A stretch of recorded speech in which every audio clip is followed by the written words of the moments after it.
Vous êtes là? Bien, vous êtes déjà là même, j'ai envie de dire. Donc bien soir et bienvenue dans la cave.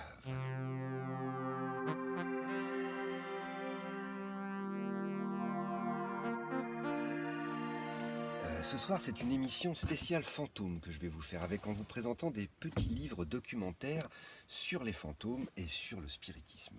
Donc pour commencer, un livre de la collection L'Aventure mystérieuse aux éditions J'ai lu, L'univers des fantômes, un recueil d'histoires de fantômes mais qui ont eu réellement lieu. Donc ça permet d'avoir toujours sur soi, dans sa poche, un petit livre rouge bien mystérieux qui nous raconte des trucs aussi passionnants que je ne sais pas, un gendarme chez les fantômes par exemple, hein, avec Louis de Funès, et puis aussi, qu'est-ce que nous allons avoir, l'autodafé de Barcelone, où on a brûlé des livres, le fantôme de Glamis Castle, ou encore le testament de Charles Chaffin. Donc, un recueil d'histoires de fantômes, toutes plus passionnantes les unes que les autres. L'encyclopédie des fantômes maintenant. Oui, l'Encyclopédie des fantômes, c'est un livre qui est paru aux éditions Robert Laffont dans la collection Les Énigmes de l'Univers. Cette collection, pardon, j'ai un peu de mal, traite de sujets aussi différents et mystérieux que les ovnis, les pyramides d'Égypte, la cathédrale de Chartres, et ici l'encyclopédie des fantômes. Donc nous avons aussi là un recueil d'histoires de fantômes ayant eu lieu réellement, qui sont classés par chapitres, donc les cas classiques, les apparitions, ensuite nous allons avoir les poltergeists, et ensuite nous allons avoir les apparitions de vengeance, les phénomènes surnaturels et les légendes surnaturelles. Donc celui-là, je le préfère, hein, il est quand même plus agréable à lire comme des petites nouvelles. Voilà. C'est une bonne encyclopédie des fantômes. Mais quand on parle des fantômes, on doit s'intéresser au spiritisme. Le spiritisme, dont voici la Bible, le livre des esprits par Allan Kardec, qui était un Parisien vivant vers la fin du 19e siècle et qui avait eu accès à des séances spirites de tables tournantes. Il avait été tellement impressionné par les tables tournantes que du coup, il en avait même fait un livre. Et comment a-t-il fait ce livre? Eh bien, il a interrogé des esprits. Donc voici le pépère Allan Kardec. Pardon, excusez-moi, c'est pas très net là. Hein. Il est un peu fantomatique le gars. Hein. Mais euh, et donc, il a interrogé des esprits lors de séances de spiritisme, en faisant tourner des tables, en faisant de la Ouija et en faisant aussi apparaître des ectoplasmes. Il leur a posé des questions et il leur a demandé qu'est-ce qu'il en était de la réincarnation, qu'est-ce que la transmission progressive, la pluralité des existences, donc on est un peu dans les univers parallèles, hein, attention, ça c'est intéressant, quelles sont les facultés morales et intellectuelles des esprits. Ensuite, des choses comme qu'est-ce que le somnambulisme? Est-ce que ça a un rapport, comme la seconde vue, avec le spiritisme? Il leur a posé des questions sur les pactes que l'on peut avoir avec eux, quels sont les pouvoirs occultes qu'ils peuvent nous donner, des choses encore, je ne sais pas, comme au hasard, par exemple, comment est-ce que les fantômes se reposent? Est-ce que les fantômes sont des fléaux destructeurs? Voilà. Il leur a posé toutes sortes de questions auxquelles ils ont répondu et qu'il a donc compilé dans ce livre. Il y a donc une tombe Allan Kardec au Père-Lachaise. On peut mettre sa main sur son buste en bronze, et à ne pas confondre avec Victor Noir, et il peut comment dire, exaucer vos vœux. Allan Kardec donc. Ensuite, nous allons voir Les Maisons hantées, donc un livre de Camille Flammarion. Qui était Camille Flammarion? Là aussi, je vais tenter de vous montrer une petite photo du gars. Voilà. Est-ce qu'on le voit mieux ici? On ne le voit pas beaucoup mieux, hein, le pépère. Hein. Voilà. Bon, vous ferez une petite recherche vous-même.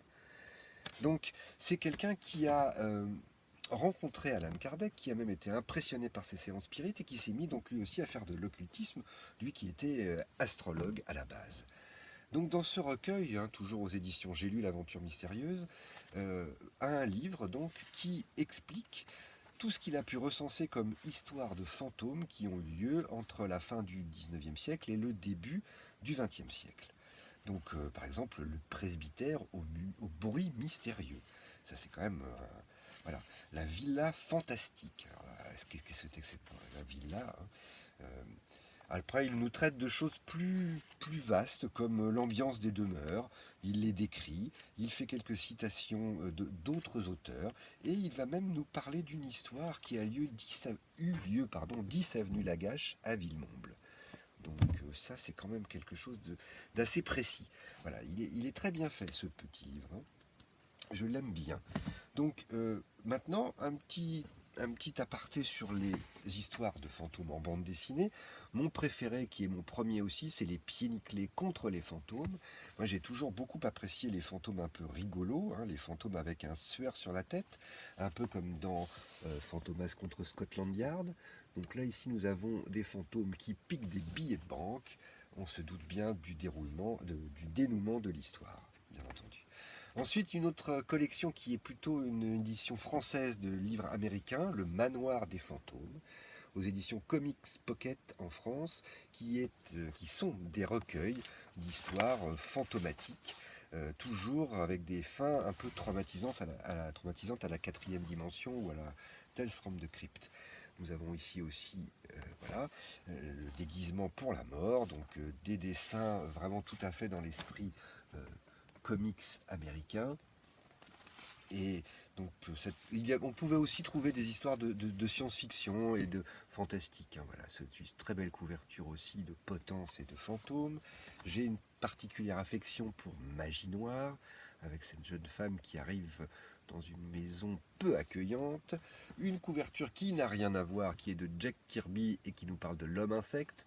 On devait diversifier un petit peu à l'époque. Mort en sursis, encore une très belle couverture du Manoir des fantômes, et aussi celle-ci que j'aime particulièrement parce qu'on y voit un Sherlock Holmes avec des dents de vampire en train d'étudier un cadavre. Pourquoi? Je ne sais pas. En tout cas, l'histoire est formidablement bien dessinée, comme l'était la plupart de toutes ces petites BD avec beaucoup de textes difficiles à lire. Il y avait même aussi Spectral. Ici, nous avons un joli recueil assez épais. Merci Luc. Et donc, avec à nouveau des histoires de fantômes, comme par exemple ici, Le village des esprits. Voilà. Si vous n'êtes pas allergique, vous pouvez lire ce genre de livre parce que ça pue quand même la cave et la poussière. Pour terminer, mon livre préféré de tous, celui qui m'accompagne depuis ma plus tendre enfance, Le monde de l'inconnu, tout savoir sur les fantômes. Alors c'était aux éditions Bordas, Pierre Bordas à l'époque, mais en fait c'est une version française d'un livre anglais qui était paru aux éditions Osborne. Ça c'est vraiment la base, hein, vraiment tout ce qu'il faut pour se renseigner sur les fantômes. Nous avons de très belles illustrations, n'est-ce pas, où on nous décrit les différents poltergeists et autres types de fantômes. C'est ici que j'ai appris que si on pendait une personne ou qu'on tuait une personne à une croisée des chemins, ce fantôme ne pourrait jamais venir vous hanter car il se serait perdu à tout jamais.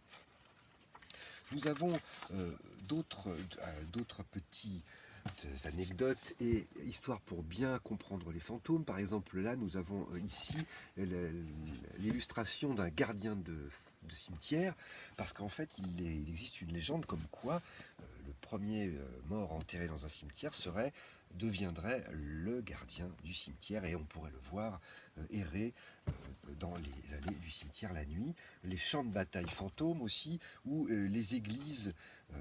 Pourquoi est-ce que l'on mettait souvent les suicidés à part dans un cimetière? Voilà, les fantômes de la mer. Alors ça, pour cela, ils sentent le varech, j'imagine. Et ensuite, des fantômes inattendus, comme ce splendide chien, cette petite mangouste, ou ce sympathique ascenseur des Galeries Lafayette.